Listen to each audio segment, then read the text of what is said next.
Hello and welcome to Always Take Notes. In this episode we spoke to the novelist Colum McCann.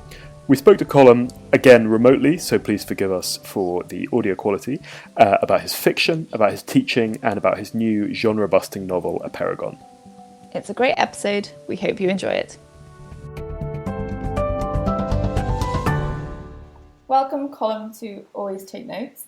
I wondered, before we got on to your new novel, Apeirogon, whether we could talk about your journalism days. You started off for the Irish Press Group and had your own column by the age of 21. Could you tell us a little bit about your early writing days in that field? Yeah, for sure. My father was a journalist who was with the Irish Press Group, and he was features editor of the Evening Press and literary editor.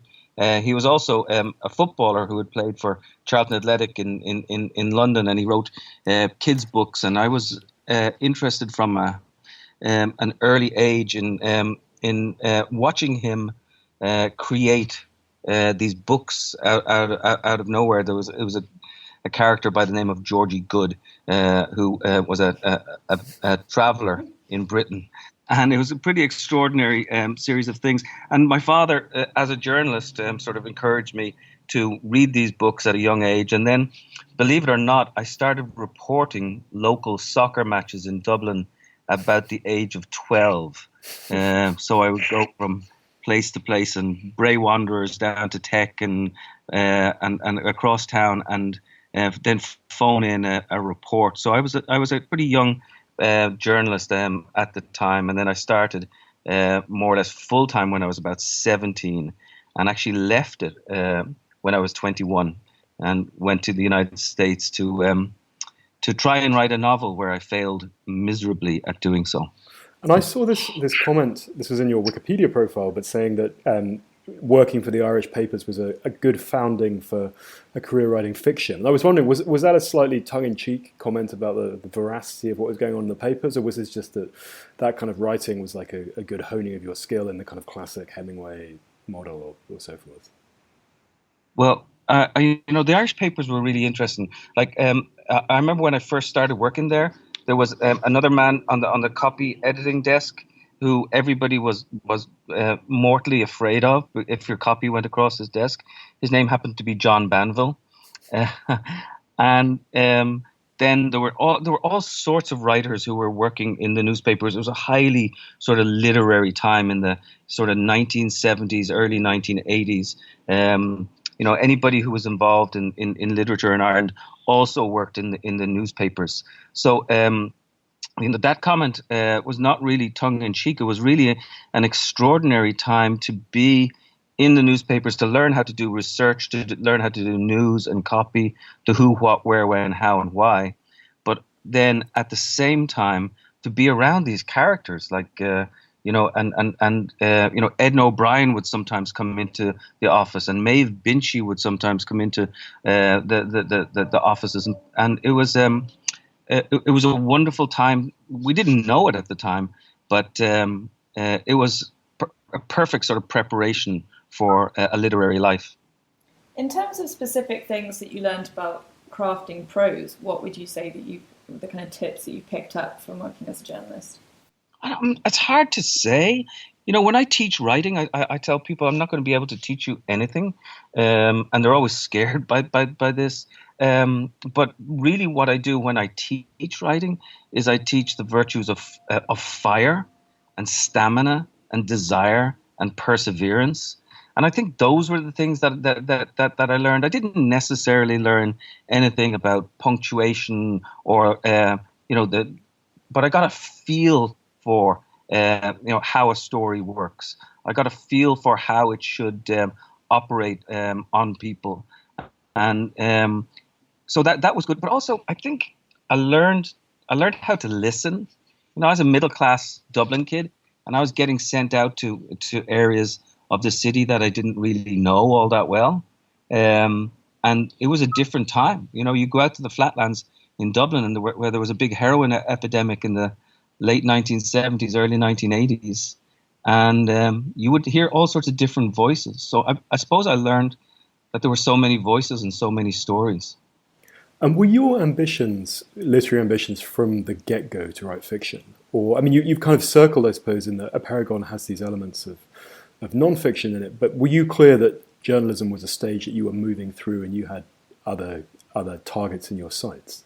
I've always wanted to be a journalist. I am a journalist now still. And one of the things that I think about a lot these days is that I don't think that the poet has a higher place in the literary ranking than the prose writer, or the prose writer is better than the journalist, or that the journalist is better than the playwright. I think we're all there, we're all writing, we're storytelling, and the words should be put in the right place at the right time, whether you're working for a small country newspaper, or whether you're doing something for a large publisher. To me, it's all about texture and writing. So I don't make any particular value for the storyteller over anybody else. When you went to write a novel, you said it failed miserably. What happened there? Oh my word! I was 21 years old, full of fire and vim, thinking that I was going to be like Jack Kerouac. And I bought a big roll of paper and I put it into the typewriter and I started typing away. And at the end of that summer, I had about 1.5 feet of absolute gibberish. And I had to look at myself and say, you do not know what you're doing. This is very different. In what dimension, like of pages piled up? Oh, there was like, that was it. I was just... And by the way, the A key wasn't working very well, and the E key wasn't working very well. And when I looked at it, I really had to say to myself, I didn't have anything, and I had to question myself, what am I going to do? Am I going to go back to Dublin and go back to the newspapers, which was an option, or am I going to do something a little bit more reckless, which is kind of what I ended up doing. I became I got on a bicycle and took it across the United States for a year and a half. And that was an incredible journey that really helped me out in extraordinary ways. And was that kind of, again, conceived in this sort of Kerouacian mold, although maybe at slightly lower speed? Or were you just deciding to do the trip?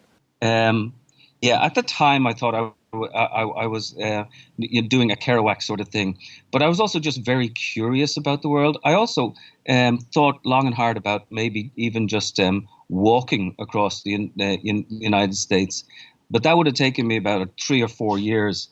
And the bicycle turned out to be a much better form for me. Were you working on things while you were cycling along, as in obviously not at the same time, but were you writing at the same time as doing that trip? I was writing a column for the evening press, and getting 50 quid a week or whatever it happened to be, and it was and then I'd go from place to place. I worked digging ditches for a little while in Idaho, where there were forest fires, and then I painted houses for people. And I entered what I now think of as that sort of vast democracy of stories and storytelling.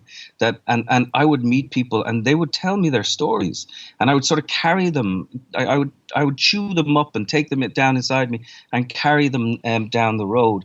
I didn't realize it till years later, but I was learning how to really, really, really listen to other people. And I always think that young people, when I'm talking like from the age of like 17 to 25, they should always do something that doesn't compute. My bicycle journey was the thing that didn't compute, because there I had a job, I was a journalist, I was doing all these things, and then I just took off. And there were days, I'll be honest with you, there were days when I actually said to myself, what am I doing? I don't have any insurance. I'm out here in the middle of nowhere. It's piss and rain. I'm cold. I'm hungry, and but in the end, it was the most extraordinary thing for me to do, and I think it made me into a writer. Well, I was going to ask, kind of on that note. We often have very established writers like yourself on the show, and they'll regale stories of their early youth that sometimes seem to be seen through slightly nostalgic or rose-tinted vision. So it's very refreshing to hear you kind of say that there were times when you felt a bit lost. Did the moments of glory in story collecting outweigh those of sitting in the rain despairing? Or Yeah, was they're it the less ones. bad? They're the ones that you remember. I mean, I got knocked off my bicycle a couple of times. I got a Coke can in the side of the head one time. I got beaten up down in South Texas at one stage. But none of that really. That sort of pales in comparison to the wonderful things that happened to me.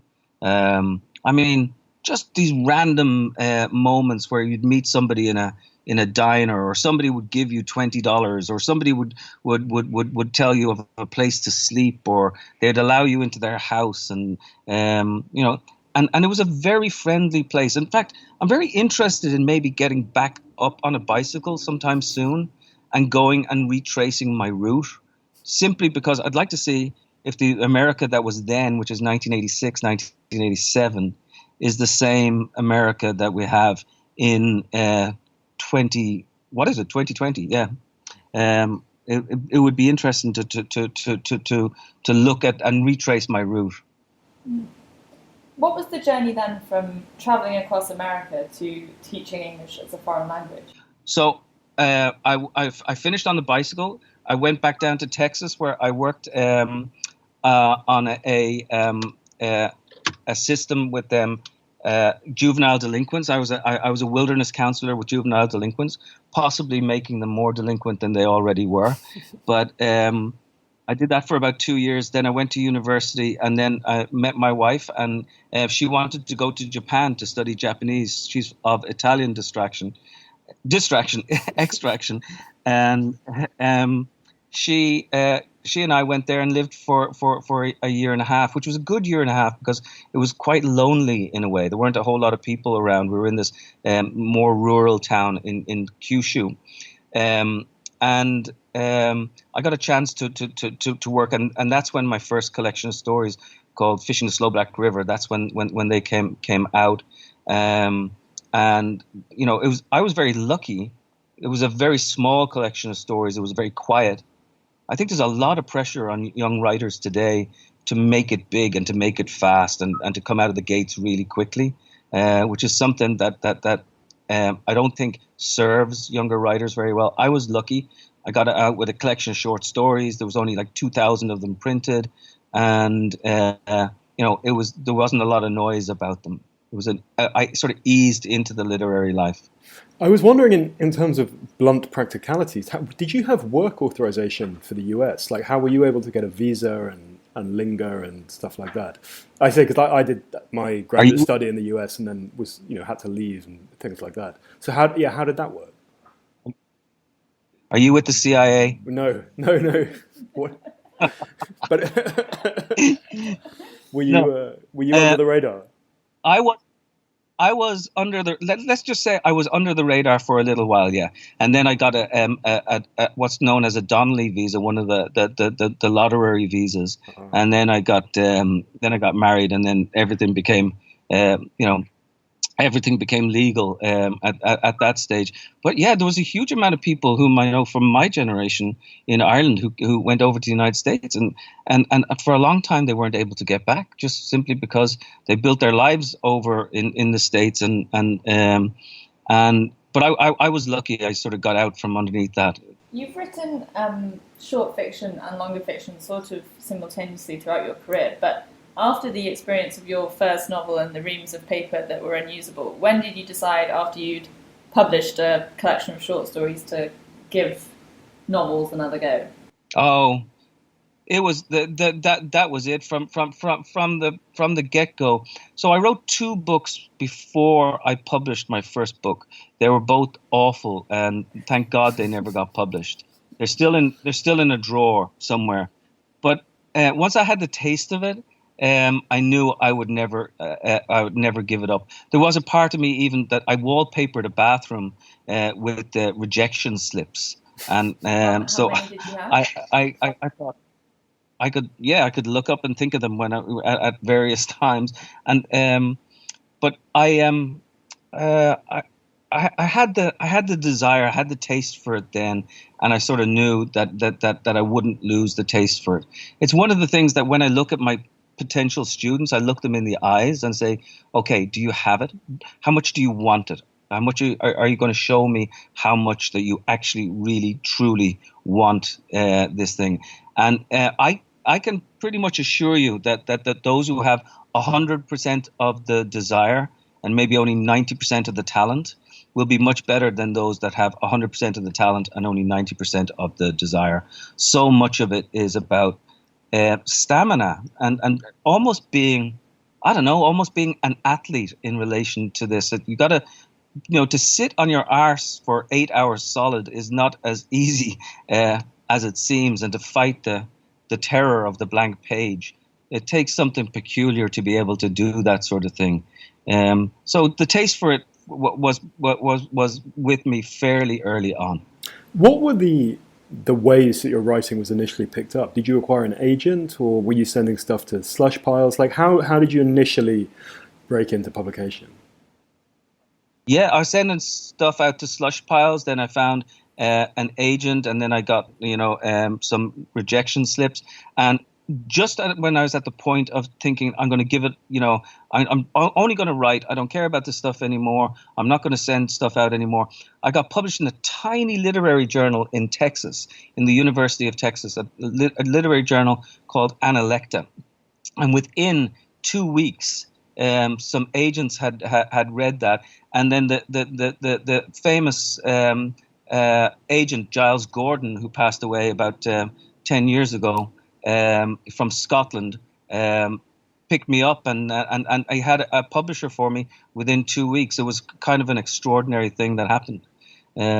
So I always tell my students, take whatever publication you can get, and because there's not just, you won't be just telling one story your whole life. You'll be telling hundreds, if not thousands, of stories if you're a real writer. I read an interview with you where you said you used to think that writing about real people showed a failure of the writer's imagination. When did you decide that was not true? Because then, obviously, in 2003, you wrote about Rudolf Nureyev, and you've written about real people a lot since. See, this is why you should never trust a writer, because they always shoot their mouths off and say and say things. So nobody should trust a single thing that I'm saying today, because the landscape always changes. The thing is, I did say that, and within 6 months I was writing about Rudolf Nureyev, and I've spent the last best part of 20 years, working in fiction, non-fiction, a sort of hybrid blend of all these things, whether it be Philippe Petit in Let the Great World Spin, whether it be Frederick Douglass in a novel called Transatlantic, or the new novel Apeirogon, where I take two characters from Israel and Palestine, real life characters, heroes of mine, and write about them. But I do think that this is a really important question right now. What is true and what is not true? What is fiction? What is not fiction? What is a fact? What does a fact serve? Are facts just mercenary things? And what is texture? And these are questions du jour, not just in literature, but obviously in politics and also in the corporate realm of things. And I think we're asking very important things right now. And we've been asking them, like poets have been asking them for years and years and years. And now it's become a central part of the cultural question. How do we put our finger on what is quote unquote true? And a lot of it for me comes down to texture. And so for me, the blend between fiction and nonfiction allows me to do the tiny and the epic both at the same time. So to enter sort of anonymous corners of human experience at some times, or supposedly anonymous corners of human experience, and yet also write about something big. And so for me, this is where fiction achieves its highest form, in that it can be both huge and tiny at the same time, and get to, I suppose, what Faulkner would have called the human heart in conflict with itself. And did you see yourself, as both as you were developing as a writer and now as working in an explicitly Irish literary tradition? I sort of comments you made about your father and Joyce and Bloomsday and things like that, and I was wondering, that clearly influenced there, but did you also feel yourself to have like a peer group of like younger Irish writers, Kevin Barry or people like that. Like how attached to the Irish thread do you feel you are with your work? Well, that's a great question, and the answer is I'm not really sure. I mean, I started out being really interested in American literature. The beat stuff was the stuff that propelled me, on the road. And I didn't really get to my Joyce until my mid to late 20s. But there were Irish writers like Ben de Kiley, whom I admired enormously at a young age. And then also, I'm very aware that I'm a person of two countries. I was born and raised in Ireland, left in my 20s, and then I've spent the vast majority of the time in New York since then. Maybe I'm a hybrid of sorts. But if someone were to put a gun to my head and say, tell me what you are as a writer, I can and only ever will be an Irish writer. We get our voice from the voices of others. And, when I think about all those great voices that came along before me, and also the voices that are there after me, like Kevin Barry is a great example, because, Kevin is shaping the Irish voice right now. My particular relationship to Ireland was to write a lot outside of Ireland. I've written like about Northern Ireland, and I have written some quote unquote Irish novels, but most of the time, my Ireland sort of is outside of the immediate borders of the 32 counties. And in fact, I'm reminded of Joyce when he said, he said when he was in exile, he said, "I've been so long out of Ireland that I can all at once hear her voice in everything." And there's times when I feel that I'm writing, even if I'm writing about Israel and Palestine, it has to essentially be an Irish novel.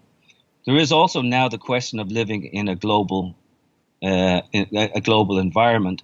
And how much we are multitudinous. I like Whitman's idea that we are large, we contain multitudes.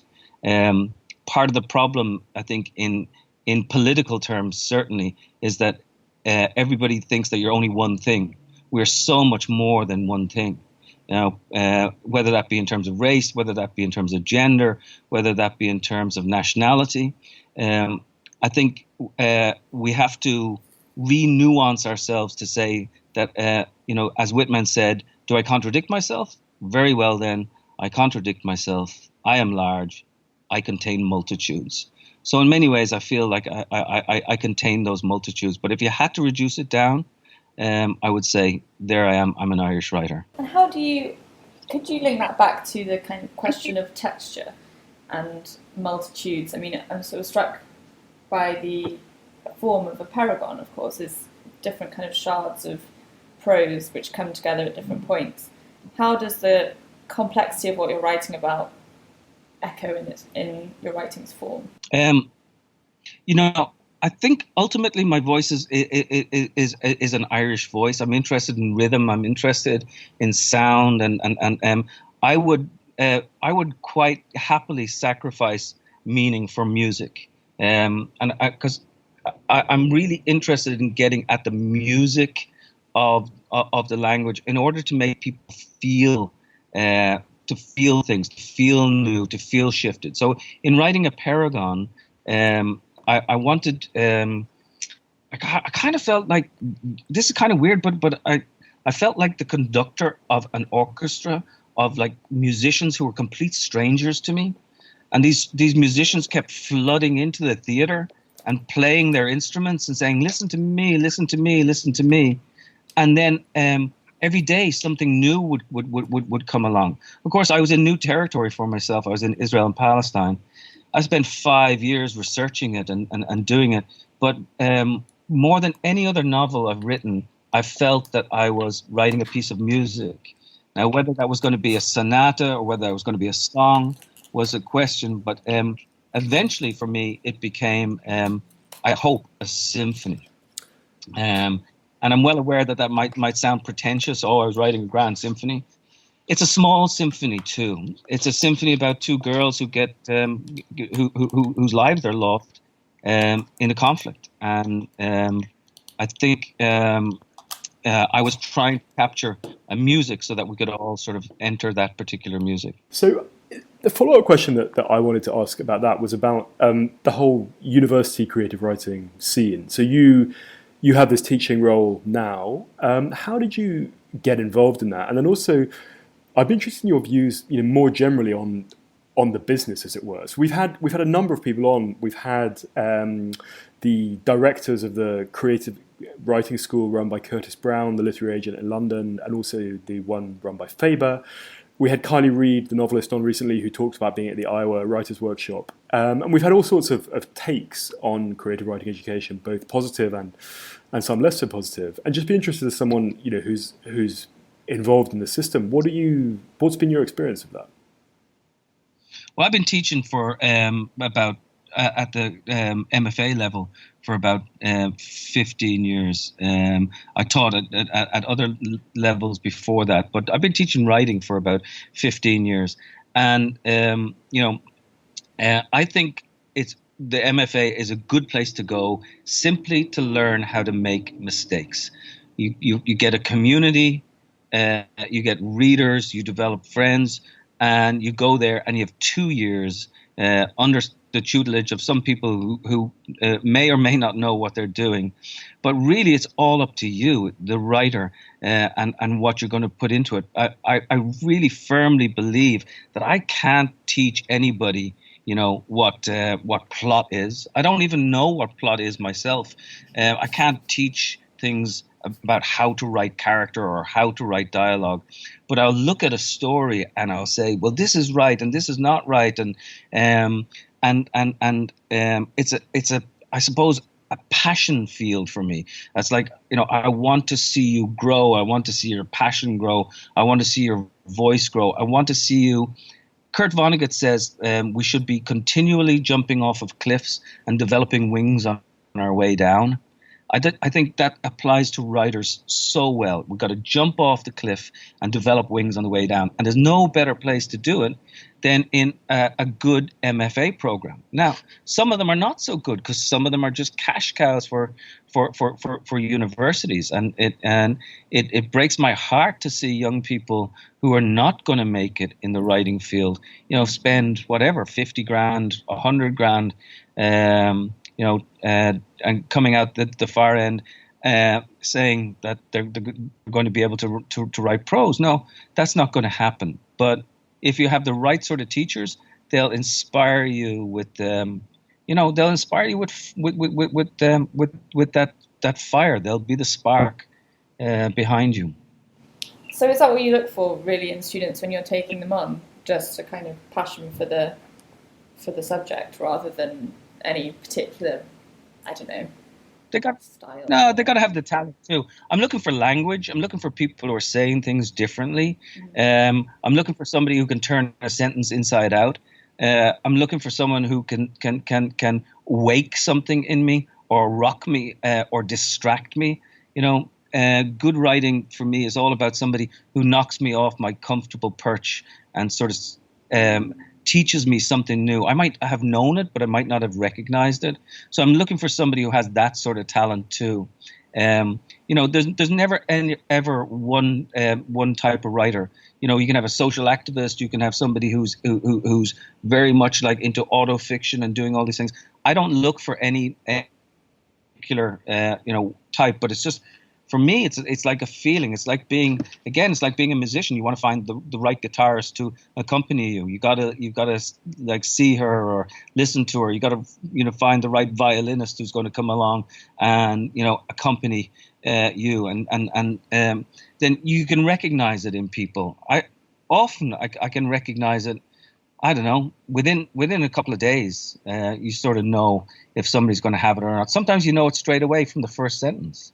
When I first read Kevin Barry, for instance, I knew that he was going to be one of our literary greats. Phil Cly, who wrote, who won the National Book Award, was a student of mine, and when he first applied, the very first sentence of his application of one of his stories was, "We shot dogs. We called it Operation Scooby." And I knew from those few words that this guy had a voice. It was immediate and it was apparent, and it was sort of thrilling as well. So you're looking for that sort of thrill, the one that knocks you sideways a little bit. If you're enjoying Always Take Notes, please consider supporting the podcast on Patreon. Even a small monthly donation, the price of a cup of coffee, will help us pay our producer and social media editor.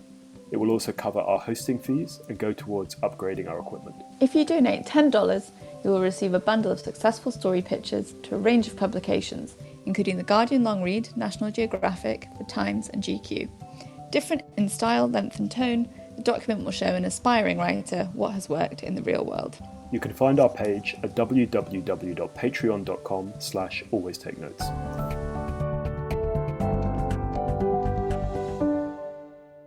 And in terms of your life now, how much of your time is spent teaching and how much is spent working on your own work? Oh gosh, my life is a mess right now, man. I mean, I spend. I'm off this semester because I'm promoting my new novel. But I also work for I'm the president of a non-profit organization called Narrative 4, which is a story exchange organization for young people around the world. So I'd say a third of my life is with teaching, a third of my life is with Narrative 4, and a third of my life is sitting down to write the books. But when the books come along, then, it took me 5 years to write Apeirogon. The last year was almost exclusively, everything was about the writing of Apeirogon. Sometimes at the very end of the novel, up to, believe it or not, like 15, 16 hours a day. In the beginning, you're scattered around, you're grabbing an hour here, an hour there. You're not sure what you're doing. You're trying to find the voice. You're trying to find the direction. By the end of it all, you become so focused that you can work for hours and hours and hours at a time. One of the rules of the podcast is that we always ask about money, and be as specific or as general as you like, but how is your income divided between teaching and writing novels? So you want me to tell you about all the millions that are coming in left, right and centre? I wish. I have to say that I work for my work for the non-profit is not paid. It's a labour of love and a labour of the heart. And then I work, say, 5 years on a novel, 2 years on a collection of stories, and then the money would come in from that. But at the base of all this, and the very important base for all of this, is the teaching, which is a salary, and it has insurance, and it has those things that sort of allow you to do the other things in your life. So I'm very grateful for the teaching. I think it's harder these days for novelists to make money. We're become more like musicians in the sense that a lot of it is about appearances, whether that be appearances at universities or in certain societies. I do a lot of talks, and I kind of like doing that because, well, I'm a bit of a ham at times. But I also like engaging with people, and I also like meeting people. I like the world, and I like sort of living my life out loud. And that's another reason why I also enjoy teaching so much, because you see these young people coming along, and you know that they're the ones who are going to shape the landscape of literature for the next decade or so. When that happens, there's nothing better than when you come upon one of those young writers and you think, she is going to, really, she'll be read generations from now. And when you find that person, it's really thrilling. Could you tell us about the experience of Let the Great World Spin and what it was like? That novel did very well. It picked up awards and widely translated. What was it like kind of being at the center of that? And when did you know that it was really taking off? That's a good question. I had a feeling that it might take off just shortly after it was published, and then about 5 months after that, I won the National Book Award, and I knew that things were going to change for me. That I would be traveling quite a lot with that book for a while, and talking about it. But essentially, uh, I still cleave to the idea that I have to write. Yes, I have to get out there. Yes, I have to travel. Yes, I have to meet people. Yes, I might even lose a year of my writing life. But in the end, I will always return to the page. And, you have a success.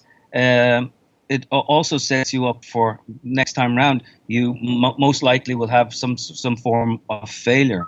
And it's been really interesting to travel around with different sort of books, and you can feel how they're going to work and how they might. Some books are big and loud, and some books are just very quiet, and you don't even travel with them. Did it change your relationship with your agent or your publishers in any way? So I have an incredible relationship with my agent, Sarah Chalfant from the Wiley Agency. She's a friend, she's a mentor, she's a reader.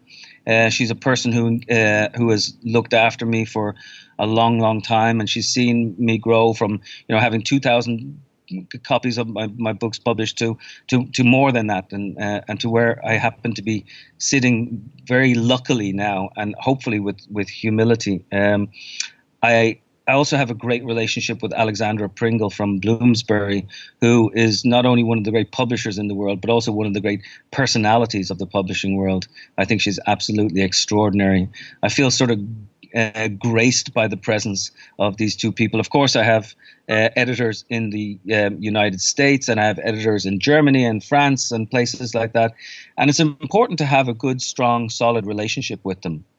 And so I don't know how much the relationship has changed, but I do know that I value it enormously. One question that we always ask novelists who we have on the podcast is whether they are a plotter or a plunger. So whether, forgive us if that's the not the vocabulary you use for this, but whether they're the kind of person who has the whole plot of the novel worked out beforehand up in post-its on the wall, or if they just plunge in and don't know where they're going. Where would you lie on that spectrum? I'm definitely a plunger, probably a toilet plunger, but definitely a plunger.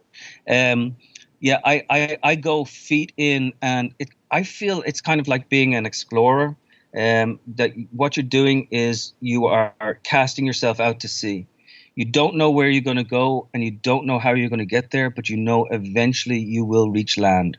You will find some sort of Galapagos of the imagination, and then you will explore that territory and go and go and go and plunge in deeper and deeper and deeper. Now, that's not to say that that's necessarily the way that someone should write. I know plenty of writers whom I admire enormously, who plot things out. They put up, post-it notes, and they make charts and pie charts and spider diagrams and do all those things. For me, I keep it all in my head. The rest of my life is a complete and utter mess, I have to tell you. If you saw my office, for instance, you would say, how does that person even like exist in this crazy, books here and bills there and notes here and pens and all sorts of things scattered all over the place. But in my head, I can, for whatever reason, I can hold these complicated things together all at once, and so I basically plunge into the story, and I generally also write from beginning to end, and I know that sounds simplistic, but what I mean by that is when I finish a book, I will have finished the actual book. I don't go back in and start rearranging a whole lot. This is particularly true of Apeirogon, which is a very intentionally fractured sort of book, that it was written from it's written in 1001 different cantos or sections, but the way it is presented now is more or less the way it unfolded in my crazy messed up head. And I was wondering, was Sebald a kind of influence on you in terms of the pictures put in the manuscript and that like blurring of fiction or non-fiction, or was that not something you were conscious of? It wasn't something that I was conscious of, but do I adore Sebald? Yeah, absolutely. And I mean, I think one of the great voices of the 20th century and continuing on into this century. And what a loss he was to lose him at such a young age. I think he was doing things with fiction that the rest of us were only sort of dreaming about. And I would also say the same thing about John Berger, who was a good friend, who was an extraordinary innovator, and a person who was prepared to go to the very edge and actually become the edge in so many ways. I also happen to work with people like Peter Carey. So I teach at Hunter College with somebody like Peter Carey, and watching Peter and the way that he engages with the literary world is pretty extraordinary. So it's I have a lot of people who I consider to be my teachers, whether it be Louise Erdrich or Toni Morrison or Edna O'Brien or people like that, John Berger, Michael Ondaatje. Oh my word, Michael Ondaatje, one of my great heroes. So I'm very deeply grateful to all of them for sort of giving me a chance to develop my own voice. And does that plunger sensibility extend to your writing days? Do you kind of wait until inspiration strikes, so to speak, or do you keep office hours? You know what? Here's a perfect day. I wake up at like 5 o'clock in the morning, and stumble out of bed, go into my office without touching the internet, not looking at the football results from the night before, not looking at the news, not even having a cup of coffee, and try to write in that dream time for about an hour or so when the world is uncluttered and my head is still free of all the appointments that I have for the rest of the day. Then I might have a cup of coffee and then work for a couple more hours, and then, then get the normalities of the day, kids off to school, although the kids are in college now, but get the normalities of the day taken care of, and then from about 10 o'clock till about 1 or 2 o'clock to write in whatever way I can. And then maybe go for a run in the afternoon, or even do, I can't believe I'm admitting to this, but even do an hour or two of yoga. And then at about 4 o'clock in the afternoon is a very good time to have, a glass of wine and to unwind. And then in the evening, I like to edit. That sounds to me like a perfect day. Do I ever get a perfect day? No. So I just take it whatever way I can. I'm on the road a lot now. In fact, I'm doing this interview from a car on the side of the highway in New York State. It's kind of crazy. The glamour indeed. Outside at like a Subway sandwich shop and other an Esso or an Exxon station, but I'm on the road a lot, and I just sort of get whatever time I can, and sort of I magpie it. I get a half hour here, a half hour there, but really I'm promoting this book, and probably will be for the next few months. I'm hoping that the coronavirus doesn't keep me away from the Edinburgh Book Fair. Unfortunately, my Irish and English leg of the trip got postponed by the coronavirus, and it sort of broke my heart. I really wanted to meet, to go home, if you will, and also to tour around, London, Manchester, Liverpool, Glasgow. I wanted to go back and then go to Ireland, and hopefully we'll be able to rearrange that as time goes on. So, but my next trip is probably going to be in summer to go to Edinburgh, and at that stage, hopefully I'll be working on a new novel as well. We shall see. And could you tell us with Apeirogon a bit about the origin of the idea, and then the process of working with these two men who are at the heart of the narrative? How did that work? How did that come to be, and how did it work out? So Apeirogon, which is a shape with a countably infinite number of sides, was inspired by a trip to Israel and Palestine that I did with my nonprofit Narrative 4. I went with about 12 activists, musicians, philanthropists, people like that, and we toured around Israel and the West Bank for about 2 weeks. 2 days before I was due to leave, and already my heart had been blown wide open by the experience. I walked into this little office where two men are sitting there. One is named Rami, the other is named Bassam, and they proceeded to tell me their stories about how they lost their daughters to the conflict. One man being Israeli, one man being Palestinian, and in truth, they opened my ribcage in the most extraordinary way. And I've very seldom had an experience where I heard somebody tell a story in that way, and that just cleaved me wide open.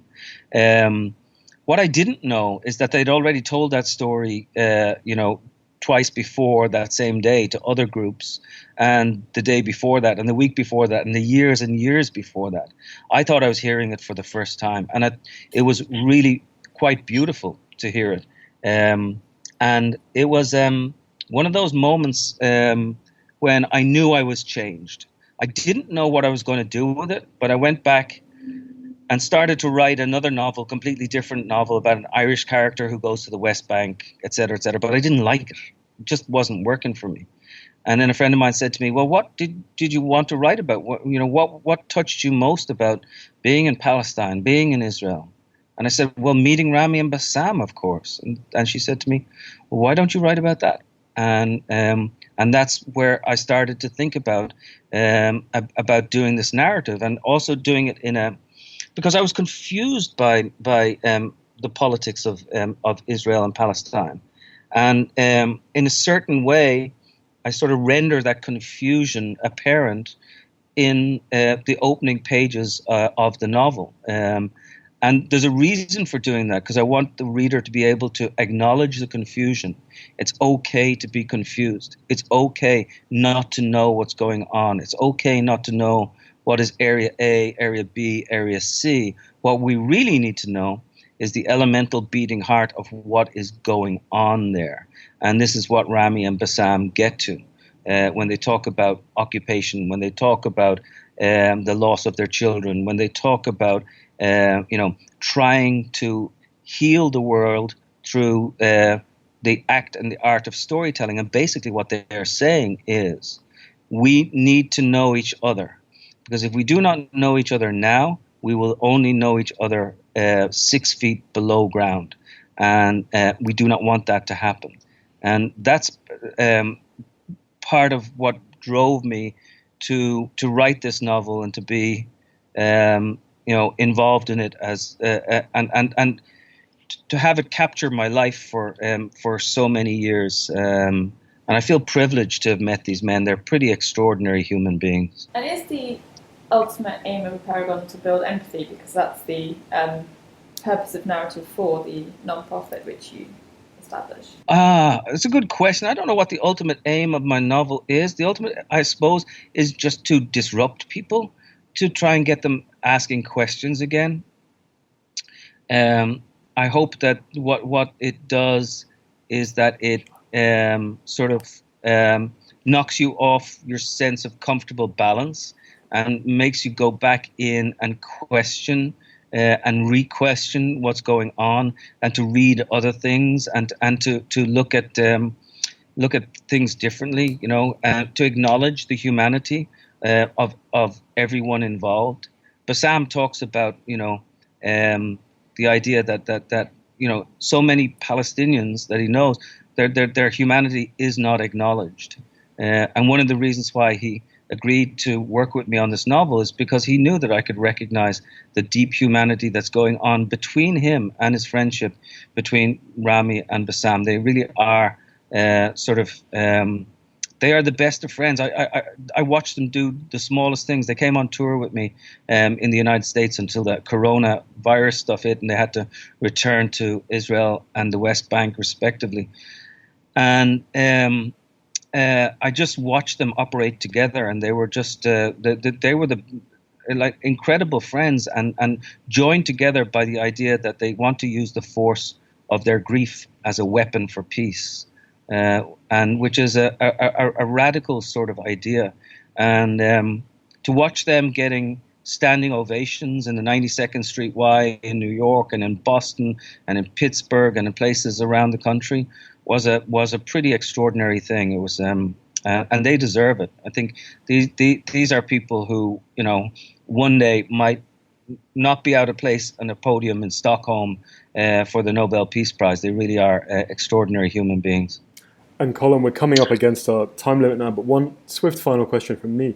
Could you tell us about your writing cupboard? Is it true that you have this cupboard that you sit with a laptop balanced on your lap, and this is where you conduct the work? I used to be in the closet, but now I'm out of the closet.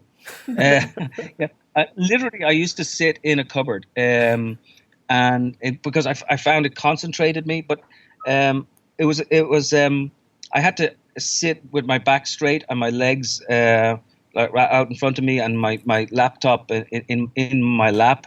But I found that it wasn't very good for my hamstrings nor my back. So now I am recalibrating my office, and I'm no longer in the closet. I'm sort of standing up and at a standing desk whenever I can. I hope you'd treated yourself to an ergonomic chair, but apparently not. Yeah, listen. That's one of the things that I did do years ago, like 20 years ago, when I first started making a little bit of money from writing. I spent, I think at the time, which was quite a lot of money, about $600 on a brilliant ergonomic chair that still lasts to this day. So if there's a writing tip to anyone out there, go get yourself a nice chair and don't sit in the closet, or don't be in the closet.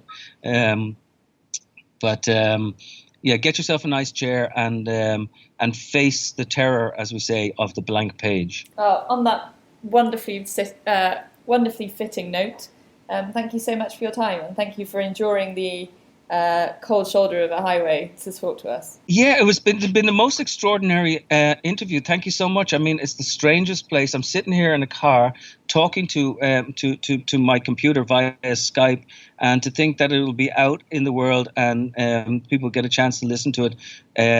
I hope I was able to concentrate enough, and thank you for your wonderful questions. I really appreciate it. Brilliant. Thanks so much, Colin, and wishing you all the best. Bye. Cheers now. Bye-bye.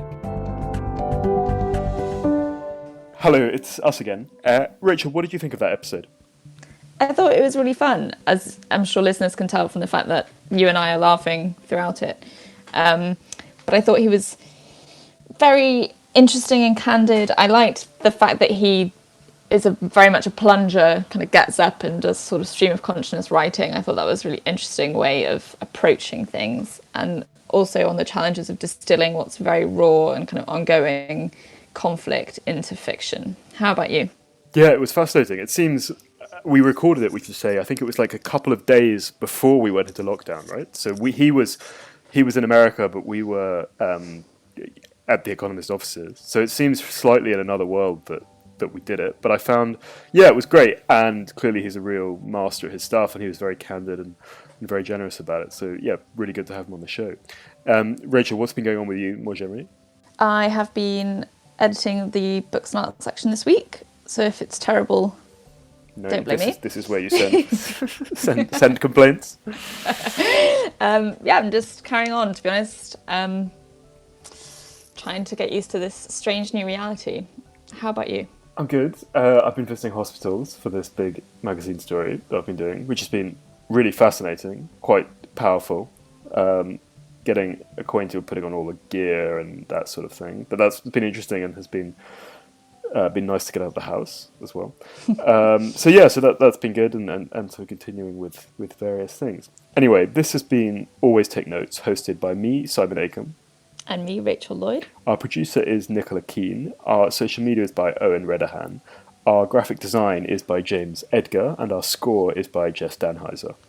If you'd like to follow us on social media, you can find us on Facebook and Instagram at Always Take Notes, on Twitter at Take Notes Always, on Patreon at Always Take Notes, and if you'd like to leave a review on iTunes, please do. Many thanks. Goodbye.